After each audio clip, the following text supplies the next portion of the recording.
$100,000 in damage just weeks before one of the biggest times in the city of Austin. A storage facility in East Austin holding about 100 pedicabs caught fire early this morning. Now those pedicab drivers are worried about how they're going to make a living. KXAN's Eugen Cho is live at the warehouse.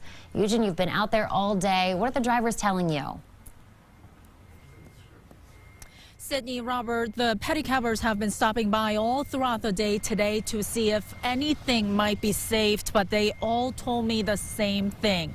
Everything is burned. Now, even standing across the street, I can see that burnt roof toward the back of the building right there, and also the charred siding on that warehouse. The Austin Fire Department told us this all began when there was a short in the building's electrical system.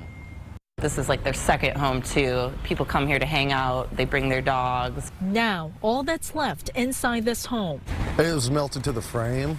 It's like totally, unsalvageable. Fire officials say up to 100 pedicabs were destroyed. Some were owned by individual pedicabbers, most owned by two companies who lease the pedicabs to drivers. The building, all the fleet, like years worth of tools, decades worth of tools. And to wake up one morning and have your work vehicle, your work material destroyed, or like it's just burnt up. It's a huge crush for a lot of people. Making this tragedy even more devastating, it's timing. Disbelief, shock, and then just like, oh no, what do I do? The start of South by Southwest is only about 3 weeks away. Many people say that's when pedicabs can do much better than their competition. Pedicabs works best when there's a bottleneck and then traffic can't go in and out.